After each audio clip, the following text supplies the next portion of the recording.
hold on to that Nobel Peace Prize, because Donald Trump might have just messed up the North Korea talks.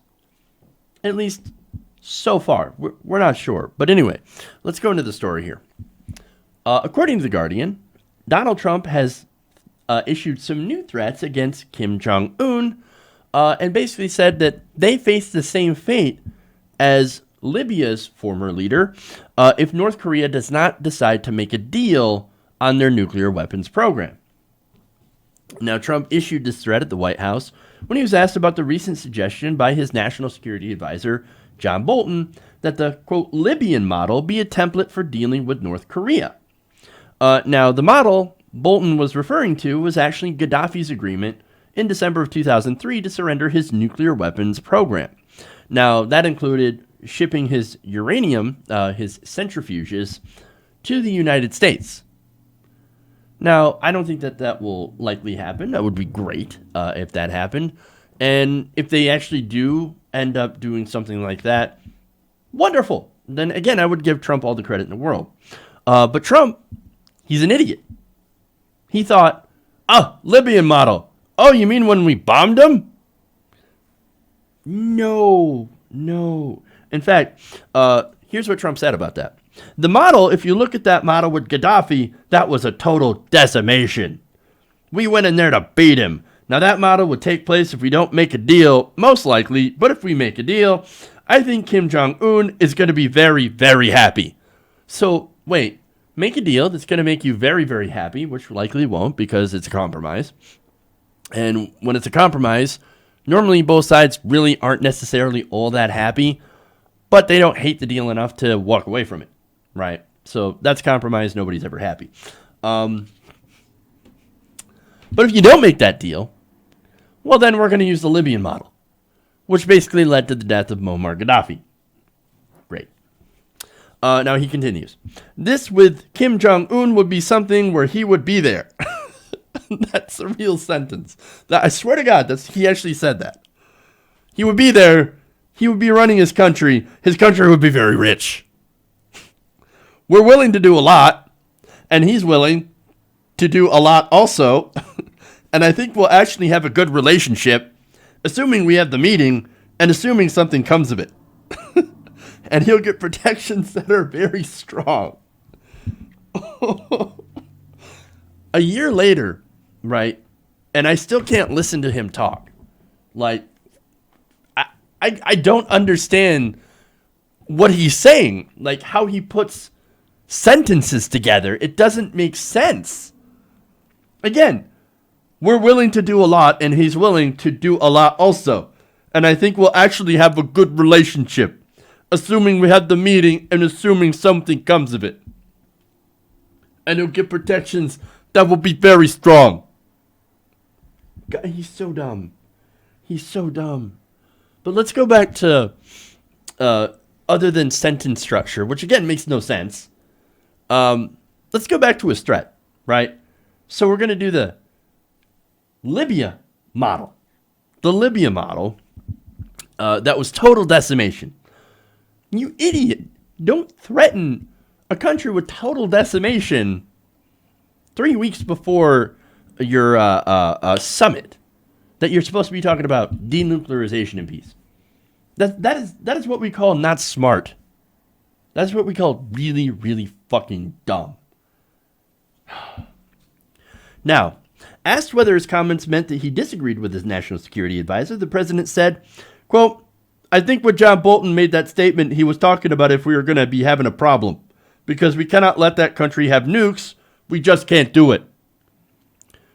They already have nukes. Okay, anyway. Fine. They have nukes, but they probably shouldn't. I actually agree with that. I don't think that they should have nuclear weapons.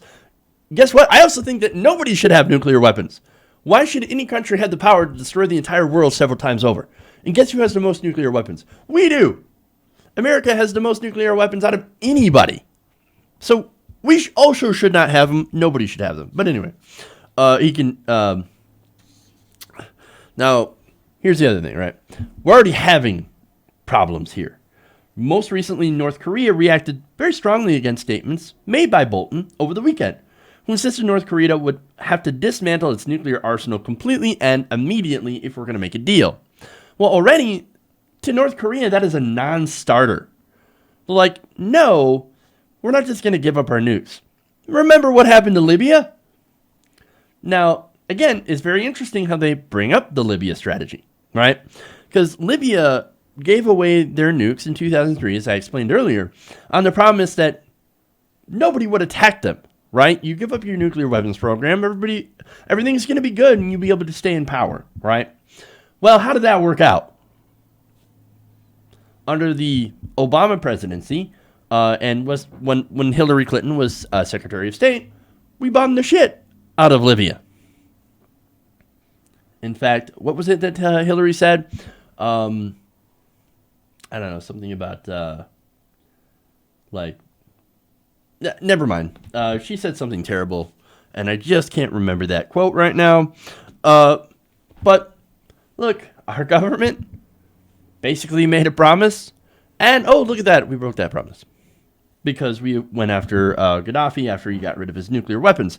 Now, North Korean officials have also been paying attention, right? And they see how that worked out. They saw how there was pictures and there's video of Gaddafi being dragged through the streets with a metal pipe up his ass.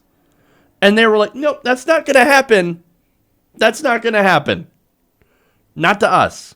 That's what happens when you get rid of your nuclear weapons. You end up having Western powers bomb the shit out of us, and then we end up with pipes up our ass. Not going to happen. Not going to happen. Now, look, if we can get a deal that reduces their nuclear arsenal, that would be amazing. If we can get them to make a permanent peace with South Korea, that would also be great. Allow for some trade, and maybe eventually get to stop them from doing like death camps. That'd be great. I'm personally in favor of having them stop doing concentration and death camps. Awesome. If we could do that, that would be great. Those would be positive steps. Now, obviously, it'd be absolutely wonderful if they completely disarmed their nuclear weapons program. And it would also be amazing if they became a functional democracy. But then again, how likely is that stuff going to happen? Not very likely. So we shouldn't be putting those preconditions on them, because then they're never going to come to the table. So, unfortunately, the Trump alternative to them coming to the table, if they decide to put this precondition on them, is basically war. And that would not be a good thing. That would be terrible. It would be very sad. North Korea has a lot of conventional weapons, and they have enough to kill millions of people in South Korea. Now, a lot of those weapons, a lot of their artillery is buried deep into the mountains, and obviously would be very hard to bomb. So, while we're trying to bomb the bunkers and stuff, well, they could be slaughtering millions of South Korean citizens. It would be a bloodbath. This isn't like Iraq. It wasn't like Libya. This would be a disaster, a complete disaster. And again, if we're going to go after their nuclear facilities, well, good luck. Those are also buried in the mountains. Look, war would be a terrible, terrible idea. Terrible. What we need to do is we need to come into this with realistic expectations, right? And at least some sort of openness. And look, I understand that North Korea is not exactly a good faith actor. And that we shouldn't be like way too optimistic that they're going to hold to their word. But we've got to work out something. We actually have to do some actual negotiation, real negotiation, and end up with something, agreement that's palatable to both sides and that prevents a deadly, disastrous conflict. And you cannot do that when you're out there making threats. It's almost as if Trump is so dumb that he's unwittingly sabotaging these talks before they even begin as some sort of bravado trick. But that's the thing. They believe, a lot of right-wingers and Donald Trump himself believes, no, that's the thing. These talks are because I was tough on North Korea. No, they weren't. A lot of it is about South Korea and how they've been reaching out. And look, Kim Jong-un and Donald Trump are a lot alike. They both have incredibly thin skins. and they're both mad wannabe. Well, in this case, Kim Jong-un is an actual despot. And look, it's not like Trump has death camps or anything like that. But they are, in some ways, a lot alike. So, I don't know, maybe that will help them get along, but also, that might also be a point of contention where they might not get along. And so, this has me incredibly worried. I hope we get a peace deal, right? I hope they can get this done. I hope these negotiations actually do go well, because that would be a great thing. However, I'm going to be honest, I don't hold a lot of faith or hope in this administration for actually getting something good done. And I think this is more justification for that feeling. Hey everybody, thanks for watching this video. If you want to see more like this, please hit the subscribe button below. And if you want to support truly independent progressive media, please consider becoming a patron at patreon.com/TYTNation.